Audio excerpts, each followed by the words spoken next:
المشاهدين، وتتوالى لقاءاتنا في مكتبة الإسكندرية في المؤتمر العربي لسفراء الصحة النفسية، ومعنا دكتورة نيفين القاضي استشاري الصحة النفسية، واتكلمنا النهارده على دورها في المؤتمر. أهلا وسهلا يا فندم. اهلا وسهلا بحضرتك.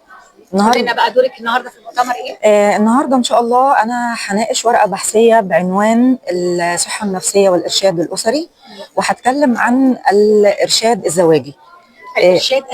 الارشاد الزواجي ده النهارده احنا بنعاني من مشكلات كتيره جدا للاسف. كل ثانيه بنلاقي حالات طلاق شديده جدا بمعدل سريع، انتشر جدا موضوع الطلاق في الريتم سريع جدا، وبقى لدرجه ان هي درجه مخيفه. صغيرين ده لسه بيبتدوا حياتهم هو لسه بالظبط بيبتدي الحياه، فهم مش عارفين بالظبط. يعني الشاب والشابه النهارده هم مش عارفين يعني ايه، مش عارفين يعني ايه بيت، مش عارفين يعني ايه ان انا داخل مع شريك حياتي علشان خاطر ابني حياه واسس حياه جميله. تعرفي ان انا مره قلت الموضوع ده ان احنا ممكن نعمل حملات توعيه او ارشاد اسري او حاجه زي ايه، توعيه للشباب اللي مقبل على الزواج عشان نعرفه حقوقه وواجباته. هو النهارده عايزه اقول لحضرتك ان عنوان المؤتمر النهارده هو رساله وعي. احنا سفراء، يعني انا بعتبر نفسي المهنه بتاعتنا بتاعت اللايف كوتش والصحه النفسيه والدعم النفسي وتقديم الدعم النفسي. احنا سفراء وعي، علينا رساله. الرساله دي لازم نأديها وننشرها للمجتمع. لان دايما بيقولوا الوعي قبل السعي. مهم جدا ان كل واحد مننا يكون عنده وعي مستبصر الشخصيه بتاعته، ايه هي نقاط القوه، ايه هي نقاط الضعف. اعرف ازاي اني ابص على الكوبايه النص الكوبايه المليان، مش اني مثلا مجرد سمعت بعض المشكلات من صاحبتي ان في حاله انفصال فانا كمان مش هقبل على الزواج. طبعا ده هنا مشكله بلاقيها بين الفتيات وبين الشباب للاسف، ان هو طول الوقت واخد فكره سلبيه عن الارتباط، وهو ده مشكلات كتير فبيفشل فبيقول لك اصلا، هو بيقول انا ليه هبتدي اني ارتبط، انا ليه افكر في فكره الزواج.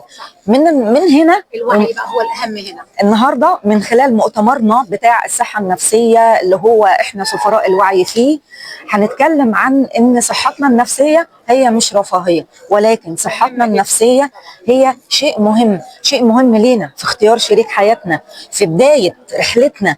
والزواج في الاصل هو مشروع شراكه. ينفع نعمل دورات تدريبيه للمقبلين على الزواج؟ وده اللي انا عايزه اقوله لحضرتك.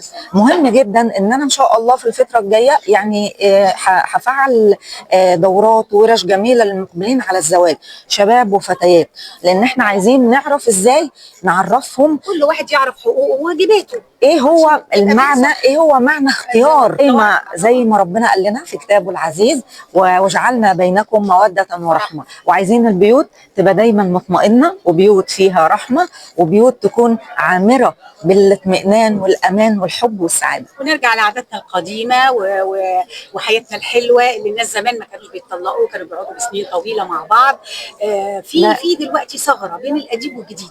دي المشكله. الثغره دي جت نتيجه الرتم السريع اللي احنا فيه بتاع حياتنا، وطبعا اكيد بنحاول نلحقه على قد ما نقدر. يعني احنا ماشيين في عصر السوشيال ميديا، بقى العالم كله قريه صغيره كلها مفتوحه على بعضها. فاحنا ان شاء الله النهارده من خلال مؤتمرنا وهو سفراء، النهارده انا سفيره من سفراء الوعي النفسي والصحه النفسيه، بقول ان شاء الله محتاجين فعلا نفعل حته معرفه اختيار شريك الحياه بين الشباب والبنات، حتى في فترة الدراسة نعمل أنشطة، نعمل دورات تثقيفية وتوعوية على مستوى النوادي. مبادرة جميلة جدا. فإن شاء الله ناوية الفترة الجاية هبدأ فيها، وبإذن الله يكون لينا إن شاء الله. شكرا لحضرتك. مع حضرتك على طول، ولينا لقاءات أخرى إن شاء الله، وشكرا ليكي جدا. شكرا لحضرتك، ونتقابل إن شاء الله دايما في المؤتمرات الناجحة والهادفة، ونكون سفراء وعي دايما.